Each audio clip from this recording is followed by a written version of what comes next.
Hi, Angel. Hi, Diego. Yeah, how are you doing? I'm doing fine. I'm doing great. How about you, man? I'm fine. Yeah. Cool. I'm proposing question for you. Okay. Yeah, sure. I can answer your questions. Yeah, but okay. How can you balance your spiritual life with daily responsibility?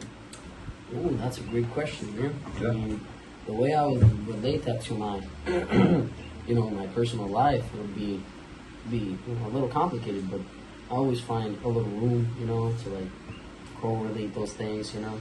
Personally, like a little example would be, school. I usually pray before going to school.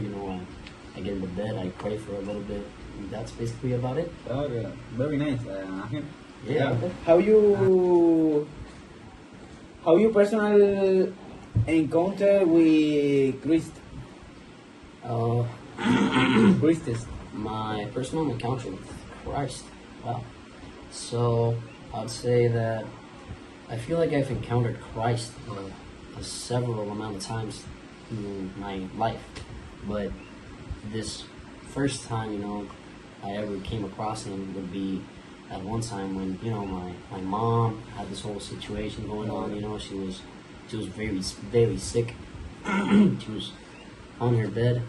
I was very very scared, and I came to my room and I started praying. And it was a beautiful experience because I just felt this overwhelming presence like right there with me. And if there's a Christ up there, I would pretty much say that's about it. I'd say that's him, if anything. And yeah, my mom got better. She had a full recovery. Well, not very good. Yeah. Yeah. Uh-huh. What advice would you have to someone is strongly to main, maintain a consistent prayer life? Oh, okay. Yeah, at first I didn't really understand, but I got it. Don't worry. So the advice I'd give to someone who's struggling with a spiritual prayers life, that's a great question. I gotta give it to you. But yeah, basically I'd say that it's really just a journey that you want to go through. It's more of a thing that you choose to do. So if you're struggling with it, you just gotta give yourself some time. And what's personally worked for me the best is praying and using, like that as a method to like relax myself and be prepared to like go into my bed, sleep. And yeah, I usually just fall asleep while praying even. It's a great way. Yeah. Oh, yeah, very very nice to the question. Yeah, Angel. Question 4. Uh-huh. Yeah. What do you think about the Angel Gabriel? Oh, Angel Gabriel. Well, that's a great question. So actually, I'd like to give some knowledge to everyone. So basically, Angel Gabriel is like he's a spiritual being. He's someone that God made. But then you begin to think about it. He has the power to destroy the whole world with the snap of his fingers. He's really strong. But basically, you're made of God himself.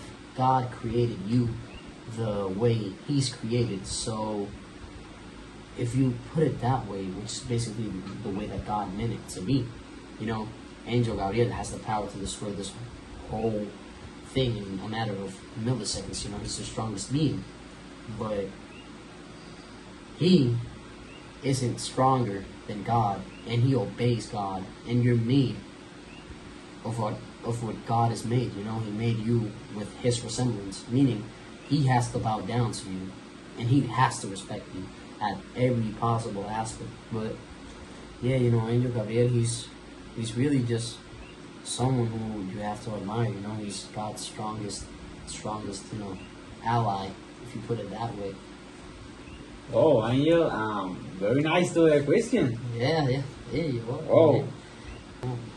The last novela also. Oh, last question already? Yeah. Great. What you got for me, man? What what advice will you have to someone suffering from depression? Oh, great question, man. You know, someone suffering from depression, you know, the best thing that a person suffering from depression, the best thing they can do is read the Bible, man. You know, like, in the Bible, it shows you the true meaning of forgiveness, and depression is all about that, you know, just forgiving someone or forgiving yourself, even for, you know, mistakes you've committed, or even if you're enraged with someone, you're showing, like, yourself that you're on constant anger with that person, you know. It's really just difficult to get out of a depression, but the best way to really get out of that is by looking to the Word of God, because He is the one who showed us the meaning of forgiveness. He died at the cross, so yeah, that's really about it, man. Yeah, I'm finished. You finished already? Yeah. All right, man. Thanks, Dan. A pleasure.